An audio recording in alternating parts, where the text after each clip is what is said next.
Igbo mama, happy Sunday to you all. Yamara woke mama one ma oh. Oga dero nyuku madero nyentamma.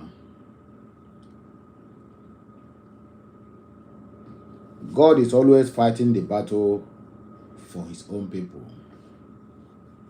God is always fighting the battle for the people he loves so much.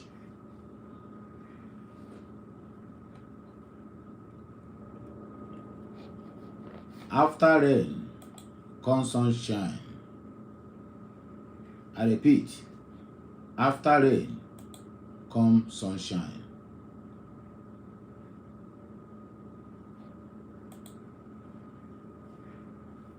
This program supposed to start by 6 o'clock. That is 6 p.m. Biafran time. But I made it earlier.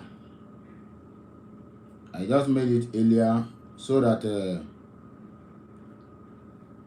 we'll have enough time to discuss, we'll have enough time to interact, and for those who want to call, should also have enough time on the microphone to speak to the Biafrans. So, my wonderful people, happy Sunday once again. It shall be well with all of us. Breaking news. But it's not a breaking news, yeah? Not a breaking news. They said Bùħàrî, the former president of the zoo, is dead. He died on an unknown location in UK. God have mercy. Bùħàrî died 2017. So all this while, Mazi Nnamdi Kanu is right. Mazi Nnamdi Kanu is right. That guy is something else. Nnamdi Kanu is something else. I tell you the truth. He sees everything. He said it the way it is. The more reason why you see the whole Mazi Nnamdi Kanu captivity because of this Bùħàrî issue. It is part of the reason why they still hold Mazi Nnamdi Kanu. Because Mazi Nnamdi Kanu, to open that secret, he marched on toes. Do you know why they come out now to say Bùħàrî is dead? Do you know the reason? Nobody will tell you, but I will tell you. Lai Mohammed was arrested by, or rather, there was a warrant, not arrested, there was a warrant from International Criminal Court to arrest Muhammadu Bùħàrî and Lai Mohammed. And Lai Mohammed's own invitation is he will be a testimony, he will testify against his boss, his former boss, which is Muhammadu Bùḥàrî. So, and the gravity of the case on their hand is too much, is too enormous, that when they confess, if there's anything that has to do with trial at that International Criminal Court, a lot of people will go down, including men in the UK. So they have hid this death of a team for a very long time. So it is high time they make it open. Muhammadu Bùḥàrî is dead after leaving office in 2023. 2025, just 2 years down the line, you die. So are you trying to tell us that you don't have money to treat yourself, to give yourself the best hospital you always do, and they just go? You see, these people think they are dealing with kids. The reason why you see Nigerian politicians are always do all this nonsense and go away with it, they go scot-free with it, is because the docility of Nigerians, I'm not talking about the elites or the politicians, they are all group of people, and they're not even up to 1 million, but the docility of over 199.9 million Nigerians out there don't know their rights, they don't know their left from their right. They don't know anything. I can tell you this, if you go to all social media platforms where the issue of Muhammadu Buhari are being posted now, declared dead, you will see people fighting over it. You will see people, even people who suffered most because he was from their own region, they will not condemn him. They will say he did well. And on that, where they are doing this argument, Igbos also have their own share of the argument. What will be our own part of the argument is to ask, which Buhari are they talking about again? Is it the same Buhari who died about 8 years ago, which is 2017? Or is it another Buhari? The reason why Nigerian politicians now will come out now and tell you that Buhari is dead, because they want to close the chapter of Buhari, because they want to still punish Emefiele, they want to reduce Emefiele to nothing. Emefiele have suffered a lot. Emefiele have lose a lot of money. And now he want to sing like a parrot. You come and arrest the person being employed by somebody. Why the person who employed that person knows the in and out of everything his employer did. In fact, he is the main signatory to whatever his employer did. So when Kasala come bust, you leave the person where they sign signature for the boy to go and do something, and then come arrest boy, thinking that at the end of the day, this boy will not say anything. Now the boy want to sing. That is when you know that you come and tell us that Buhari is dead.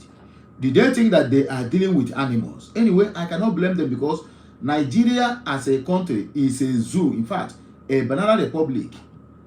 Even giving Nigeria a zoo, that name, it sounds even very, very, very legal to what they represent. Because a zoo, when you get to a zoo, you will see a lot of sensible animals. The likes of lion, leopard, elephant, all these animals, I'm telling you, they can save human beings. So calling Nigeria a zoo, we are even glorifying them. Nigeria is supposed to be look for one nonsense name and give to them.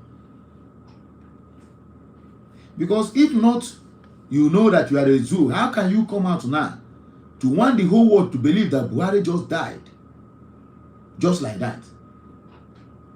Tomorrow now, they will go and look for somebody now, they will put inside cups or inside a white garment now, wrap it and say, this is the Buhari, we are going to bury him. And this one is the handwork of UK. The story of Buhari is have already been brought to conclusion. Make everybody rest. But at least my happiness in all these things is that our leader, Mazi Nnamdi Kanu, have been vindicated. Because Shehu Sani made it very, very clear that when he said that rat eat up all the whole wires in the presidential villa, there's no any wire that eat anything. They just want to use it to cover up for Buhari. But let me also chip in something here, because some people have been saying this in, hey, you want to use it to cover up. But nobody were able to ask. That time that they say wire, rat chop those wires, how many billions were allocated to repair those wires of aircons that the rat damaged? Okay, you are telling us now it is an excuse to cover up Muhammadu Buhari's illness, Abi. Okay, what happens? What about the money allocated? Are they also part of this? Jay, oh boy, the way this government, Nigerian government politicians, the way they used to think that the people they are ruling are fools, it marvels me. I swear, it marvels me. Money was allocated when that story came out that rat eat all the whole wires in Aso Rock. Money was allocated to repair all those things. So if you are telling us that it is just to cover up for Muhammadu Buhari's absence because of his illness. What about the money that were allocated? That money goes into whose pocket? Since there is nothing of such. I'm expecting the so-called Nigerian media house to ask Garuba Shehu this question.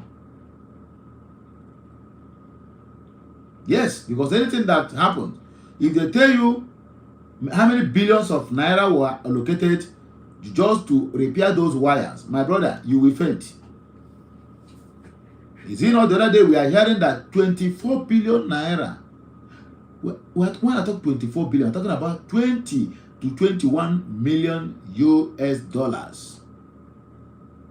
The money that is enough for some countries' GDP is what a bus, so administrator in Rivers State used to install CCTV camera.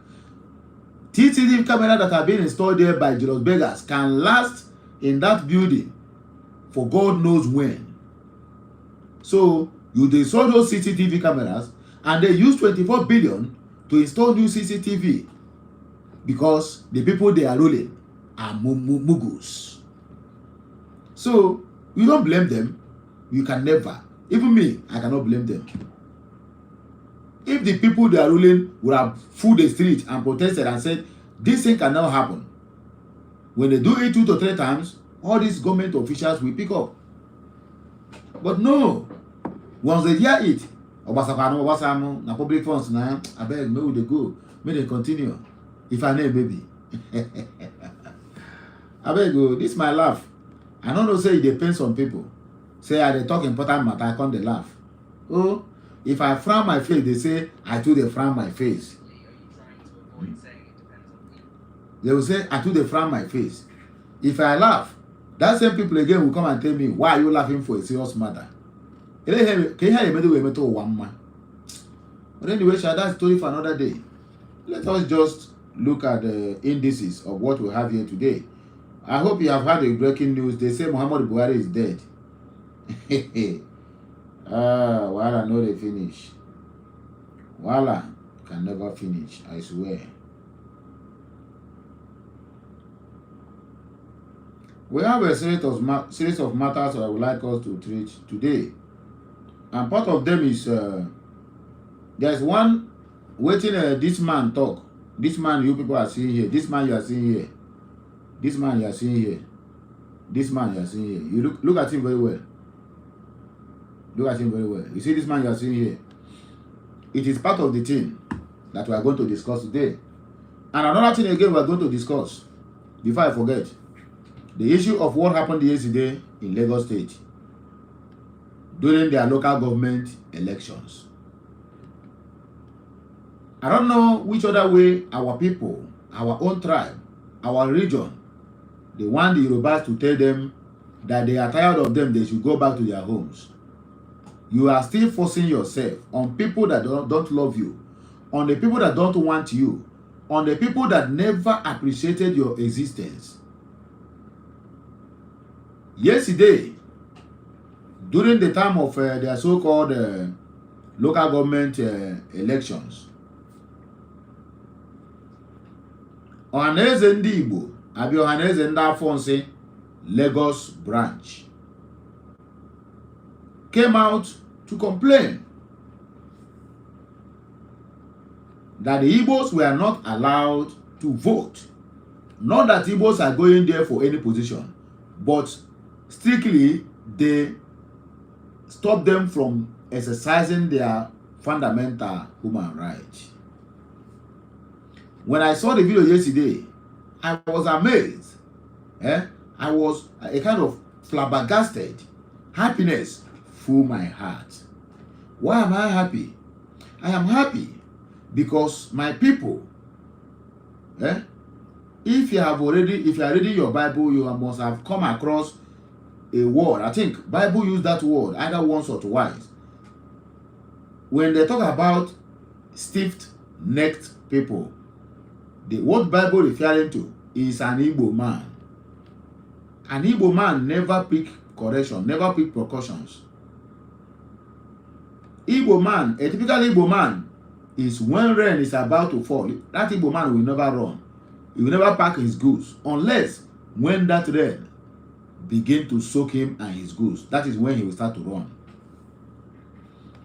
These Yoruba stars, that be Yoruba boons, have come out in many occasions to tell you, rub it in your face, Igbos must go back to your Biafra. Still yet, Ikakwichiri. Now you are complaining they are not allowing you to vote. What are you voting for?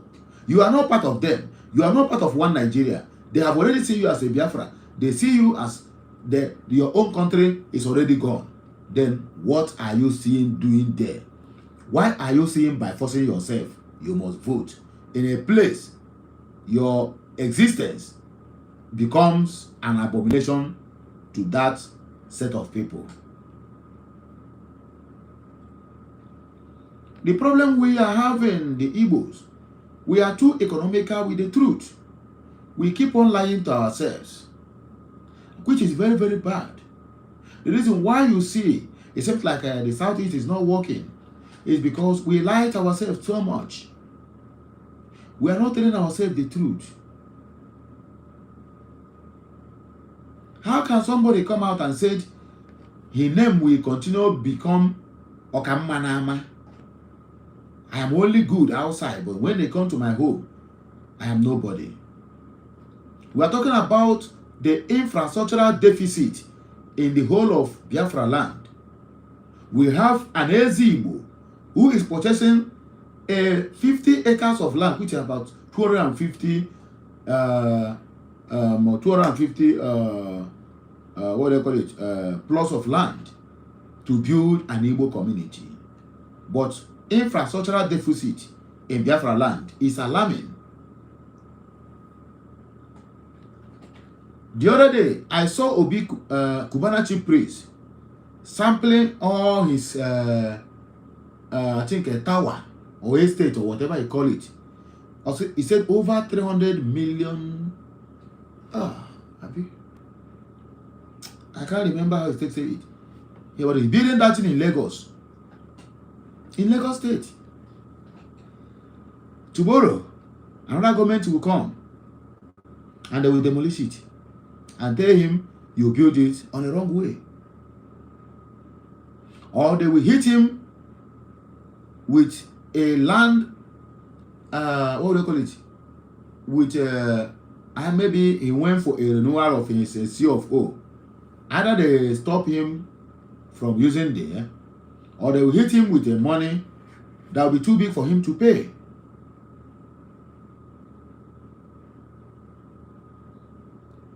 We are too economical with the truth. We are not telling ourselves the truth, and that is the reason why we are where we are today. But there's no regret. We are moving forward, and there isn't anything anybody can do to stop this movement, because the movement is just like a speed train. If you block the way, you are going to be crushed.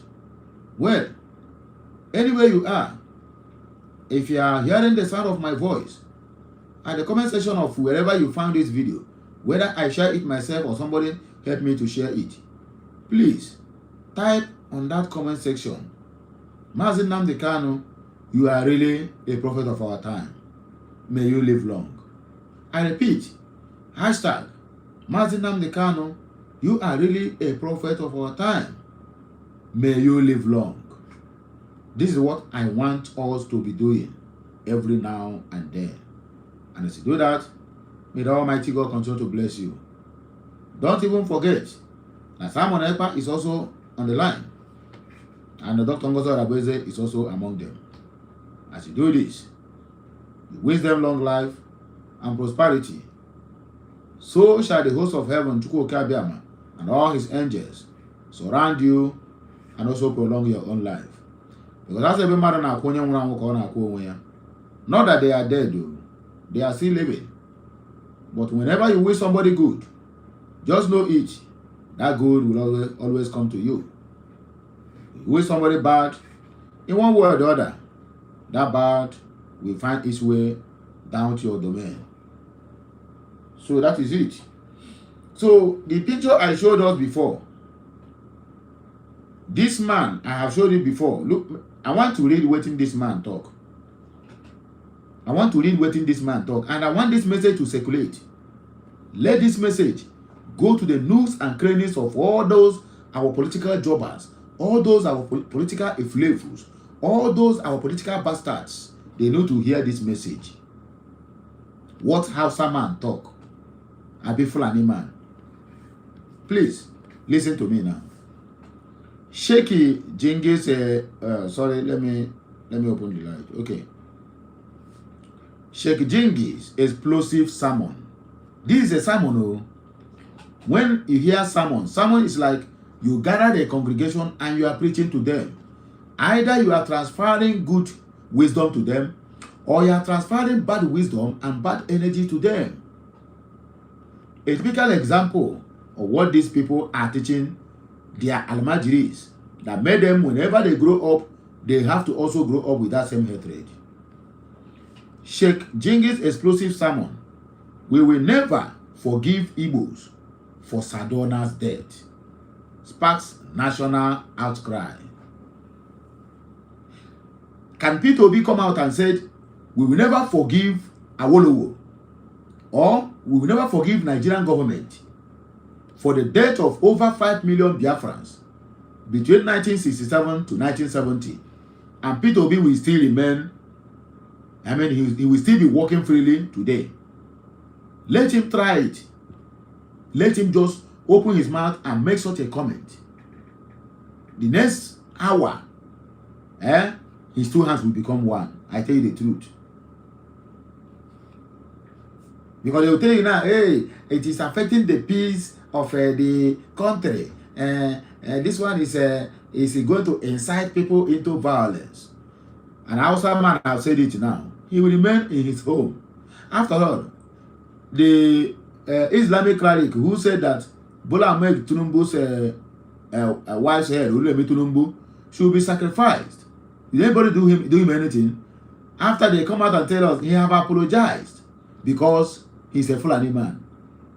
Let a Hausa man, somebody from the South make such comment. Let me see if that person will still be living till today. Let us read the message, please. I'm sorry I have talked too much. Nigeria cannot survive on vengeance if nothing changes.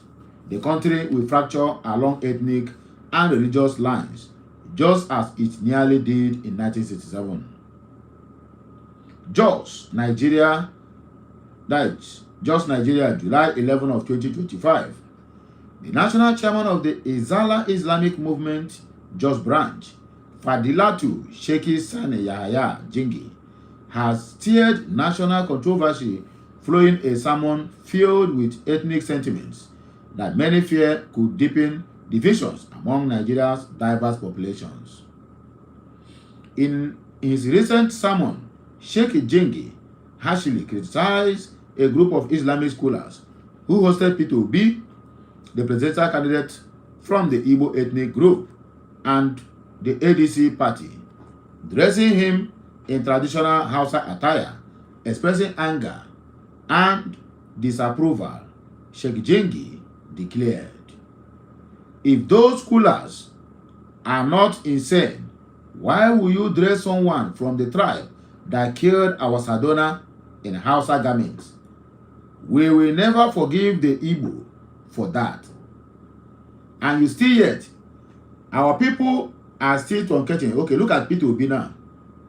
Imagine Peter Obi being in the same room with this man, and you are going there to campaign for him to support you.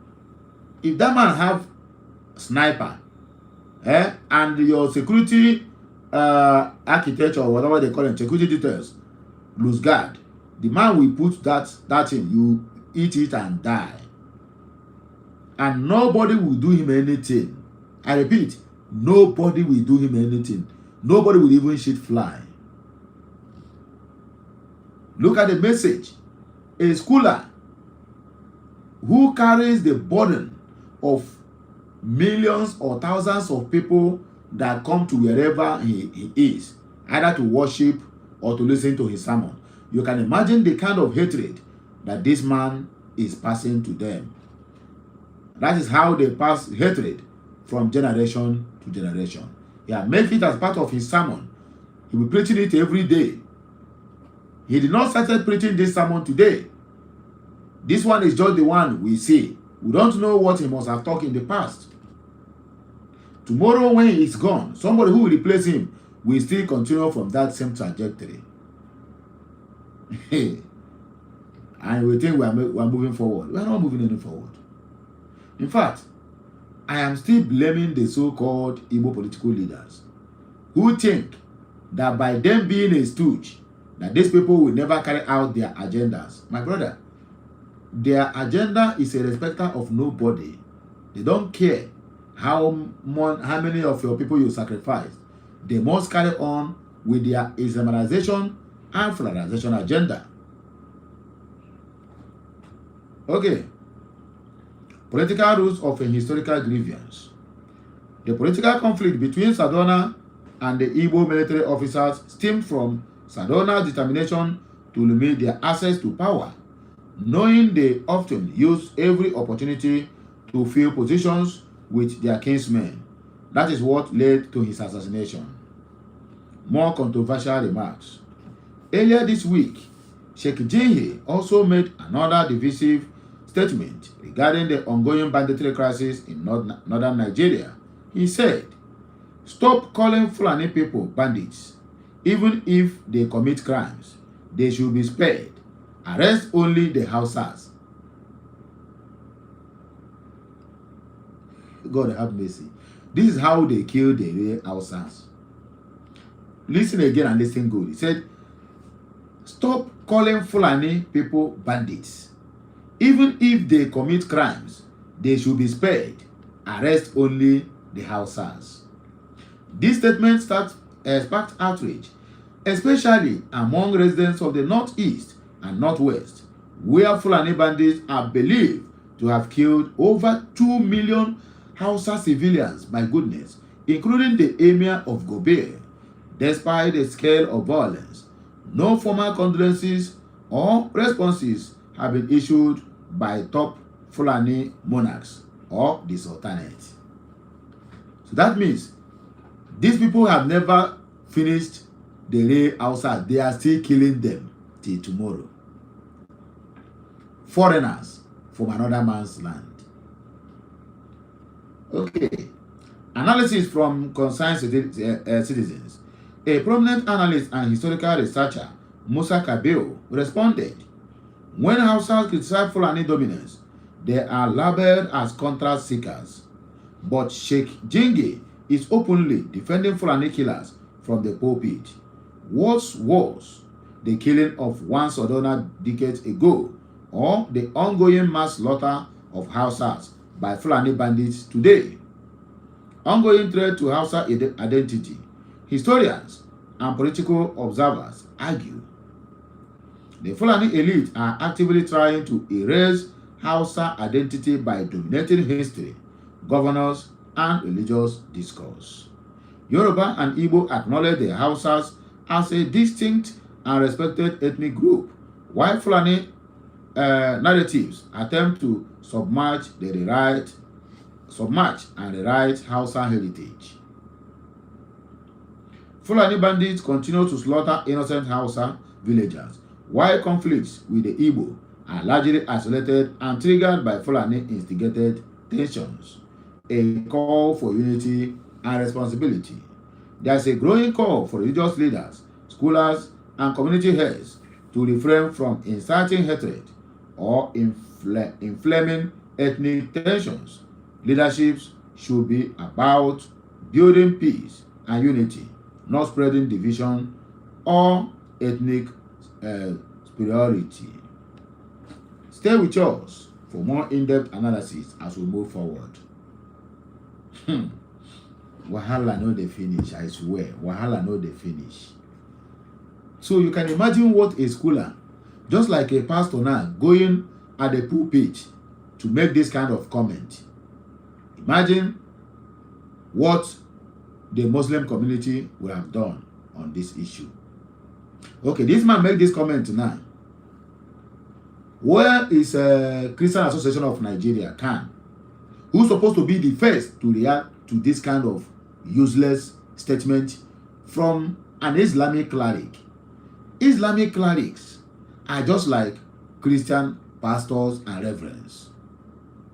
They carry huge burden on people who come to worship at their centers, on their shoulders.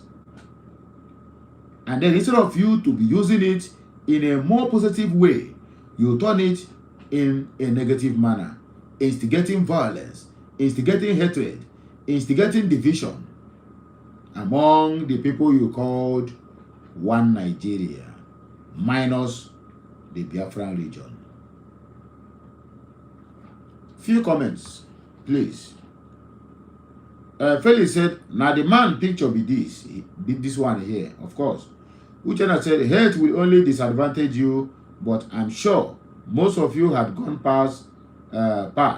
You will continue to live in your past. Onyema Eze said, Igbos with insight know they cannot allow Peter Obi to be president, but God is our strength. My brother, stop calling God. God can never do to man what man can do to himself. There's no any point calling God. Peter Obi knows the truth. He can never become president of Nigeria. If you like, let him sacrifice all his family. Let him sacrifice his son, his wife, his daughter, even sacrifice himself. In his grave, they will still not give him president. Let us face this reality. Unless, maybe as they are forming a coalition, then they will then contribute money to outshadow Bola Ahmed Tinubu and then rig the election to their own favor. But I never see that happening because the power of incumbent is still there. So anybody that is jumping up, even for myself, for me, in my own personal opinion and personal capacity, I will say make Bola Ahmed Tinubu make it continue so that the country will die finish. Let him complete his 8 years. By the time he completes his 8 years, if it is towards the time they will probe him, then they will say Bola Ahmed Tinubu don't die. Abi beko? Benny, let us continue, Biko. Nico Chibueze said, Baba, you don't old. Pray for good health and live talk. Charles Chukwudi Okoro, he keep thinking about Igbos. Why the bandits and Boko Haram is thinking about him and his people. It is well. My brother, these are the people who are killing you. Not, this man is not outside. This one is pure Fulani. He made it clear. He said, if Fulani commit anything, even if they commit crime, spare them and then go and arrest outside to replace them. Hey, can you imagine the kind of thinking faculty these people are having? Why can't he say like that? After all, their own Emir of Kano, Sultan of Sokoto says that anybody who is fighting Boko Haram is fighting Allah. So according to them, they say Boko Haram is blessed. You understand me?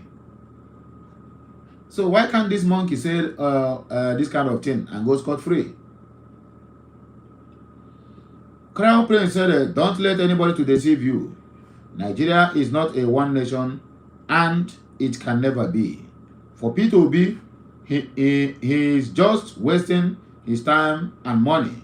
Even do Obi win 2027 presidential election, Northerners will never allow Obi to become president. It is better all Igbos focus on their Biafra. I stand with Yoruba and Biafra nation. Benson Kunle said, Abeg, which unity are you talking about? There can never be unity in Nigeria as long as spirit of greedy, domination, and arrogance dwell in us. Forget unity. Division will be the end result. It is a hypocrite to preaching unity and deceit. I believe on what this our brother talk. There's nothing like unity in Nigeria, and there can never be unity in Nigeria. 3 countries with different cultures, different religions, and different beliefs. You match them together under forceful amalgamation. Then, after the expiration of this, I think they could have organized another meeting to call people to come and sign another 100 years now, amalgamation now, because they have expired. Even Northerners have already made it clear that they need to negotiate the country called Nigeria because The unity have long expired. For how many years now? Since 2014. It is well. Joseph David said, only northern clerics can make inflammatory statements and get away with it. Tell me why security agencies shouldn't pick this man up. My brother, they dare not. They dare not. They dare not. Which security want to pick him up? Is it the military? The Boko Harams and Fulanis are there. Is it the police? They are there, and they also have mouth. Is it the judiciary? They are also there.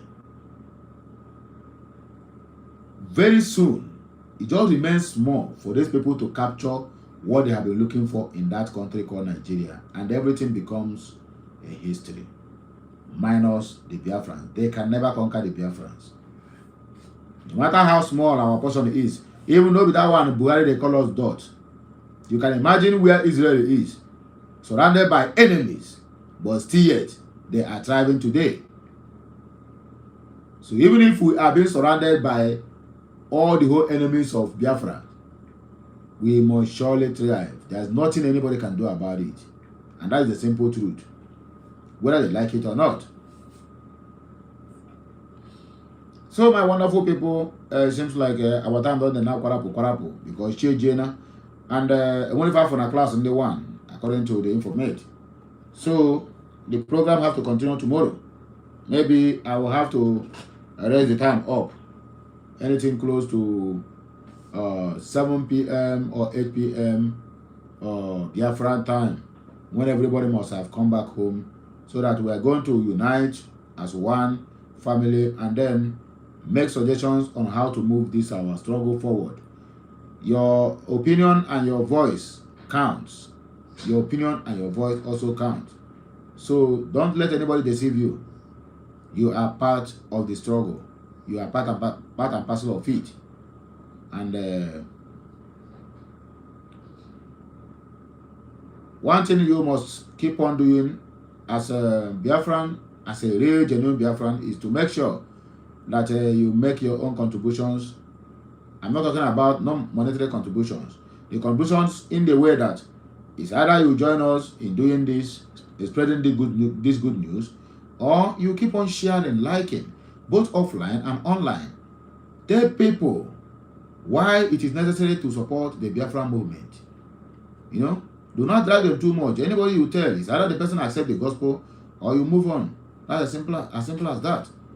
So the earlier we continue doing this, the better for each and every one of us, so that we can be able to get our people informed. A lot of people are not informed. Most of the people don't even care about what is happening online. The only thing they care is about their daily doings, their daily businesses and other things. Wake up in the morning early, go to shop, coming back late in the evening, go to bed. That is the only thing there. So it is left for us who have been informed, both online and offline, to also let them know the importance of supporting the Biafra movement. So as you do this, may the Almighty God continue to bless you, prosper you, and meet you at the point of your need. For me, it is good night, and for you, it is good evening. Have a nice day.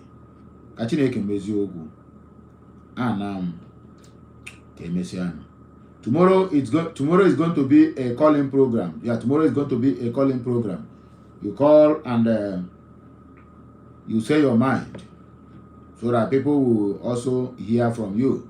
Because a lot of people have a lot of things to say, but never found the platform that they can air their own view.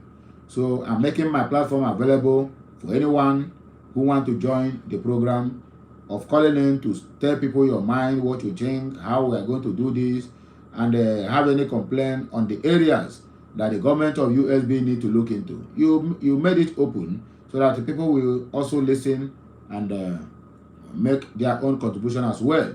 Because as ebe na-adụ nwa na-enwe nne mba ebe nwa nwere nne na nna ebe a na-adụ ya ọdụ nke na-enwere nne na nna ana-emegide ana-amụrụ.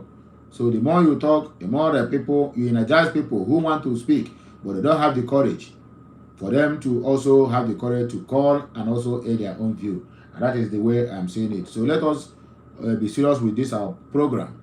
It's going to help us really a lot to pass on the messages to those ones who might not have the time to join us on the program as usual. So have a nice day, and may good Lord continue to bless us. Happy New Week, and it shall be well with all of us. Kemensiano, my people.